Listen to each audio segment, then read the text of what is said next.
I think we returned a lot of kids that have a lot of good experience, that played a lot of minutes last year.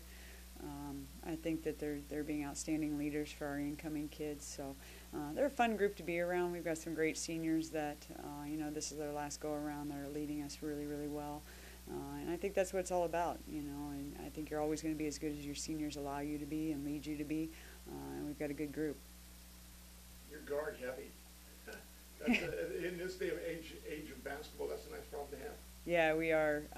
We're super deep in the guard position, and it's going to be a battle every day in practice to see where that's going to lie in each and every game. And we talk a lot about consistency, and when you're that deep, you have to be consistent every day because coaches play kids that they trust, and so we've got to be. Those kids have to be really consistent in every day when they show up to practice and everything they do, not just their play, but their energy and their talk. And it's a nice situation from a coach's standpoint. I think we're young in the post, so we've got to really bring those post players around. We're super talented, but really young. So we've got to get them to that level quickly, and they're doing a great job of putting themselves in that position. Earning your trust, do they have to do it at practice, or is that where it first starts? Yeah, I think it's in everything they do, and one of our core values is to be consistent in everything we do in the classroom, on the floor, off the floor, with the person that we are, and that's all a carryover, and if you can learn to be consistent, I think good things can come from that. So they really do have to be consistent. Back to the guards, it gives you a nice substitution pattern. You can bring people in and not lose much. Yeah, absolutely. That's the key. Obviously we had an injury last year with Steinoff, and we got her back, so that adds a little bit more. But anytime you have, you can just throw them in off the bench and they're ready to go because you're so deep. That's a great feeling. She's back, and boy, you're happy she is, aren't you? Yeah, we've missed her. She's just such a good leader for us too, and she's just a kid that. She does bring it every day. She's very passionate about basketball and very passionate about the game, and she's just fun to have around on your team because she does every aspect that you need her to do. Your practices, are they harder than your games? That's what we shoot for. Now it's hard because there's so much teaching going on that it's kind of slow because of the teaching. But eventually we want to get to them to where they are harder. We're demanding more of them so that when they get to a game, the game speeds down a little bit for them.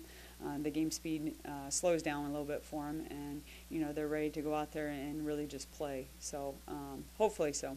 And you say teaching, these people play a lot of basketball, but it's still back to fundamentals, do the little things right away so you don't get any bad habits. Yeah, we talk a lot about habits too, and having good habits, and I think we're really detailed with the teaching that we do, and one of the things that we really want to do is take care of the ball, and we've been able to do that consistently every year here, so we want to continue to do that, and you've got to have some good habits when you do those things, and the sooner you establish habits, the easier everything else becomes too. Does a transition three, is that almost like a press on defense when you do that? That's almost what that's become, hasn't it? Yeah, it has. It's really hard when you look at some of that transition three stuff of whether to shoot it early or get some ball reversals within what you do because of some of the percentages that have came out with that. But yeah, it definitely is. You lose Cassidy Clark. Yeah. You got to have people. You got to step up inside the shoot. Yeah, you're never going to replace Cass and what she did for us and her game. And we just got to find a little bit different way to do things, and that's every year. Your team every year, offensively and defensively, is going to be different personnel, different strengths, different weaknesses. It's our job as coaches to put them in a position to be successful. So we'll tweak things as we need to, but I do think we've got some really talented post players returning and some really talented post players as freshmen. How are you a better coach than you were when you started here? Wow. You grow every year, I think, and hopefully, as a coach, that's something you strive to do. Just from going to different, different seminars to different clinics and that, hopefully you're learning something new that you can apply. But probably just even growth with, I think you grow a lot when you're out recruiting and you get around kids and you get to see them play more. So just making sure you find the right fit for your program.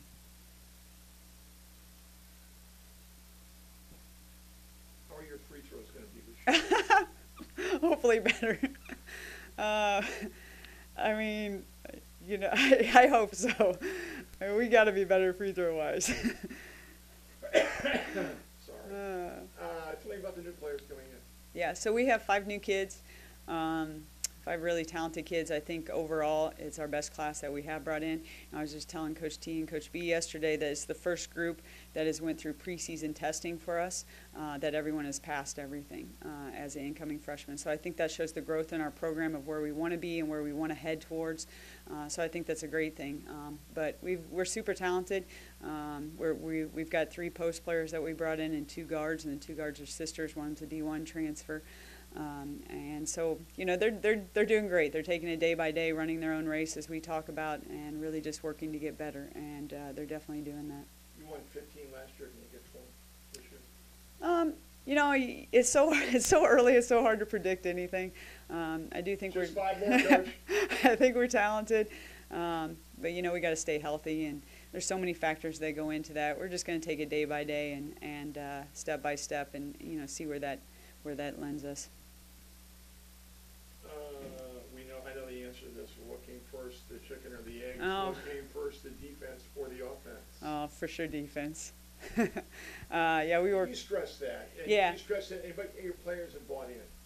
Yeah. A couple years ago, and we averaged 50, or we gave up 53 points a game defensively, and we won 20 games that year, and we still look back on it as a staff of how do we win 20 games, because we weren't very good at putting the ball in the basket. But that's what it comes down to. When you get to the end of the year, everybody's tired, their legs, shooting becomes a little bit more inconsistent, but defense can always be there. And so we really do work really hard defensively, and being a better defensive team. Sometimes it's hard to balance that when you're super offensive. I don't want to say offensive minded, but you're super offensively skilled as well. You build a program here. Is it easier when you go see kids, recruit kids? They know who you are. They know what you've done. That makes it easier, doesn't it? Absolutely. I mean, the longer you're at a place, the more people in the area or people, your recruiting contacts that get to know who you are and what you do with your kids. And so it definitely helps with the recruiting. I think every year, even our 18 class that we'll talk about, I'm sure, really soon is probably our best class yet, most talented class that we brought in. And I think a lot of that is just because of all the recruiting ties that we've established, and you get to see kids a lot more when you're there. And, kids, when they come visit and they know you've been here and you've been able to be consistent with what you do, that plays a big factor as well.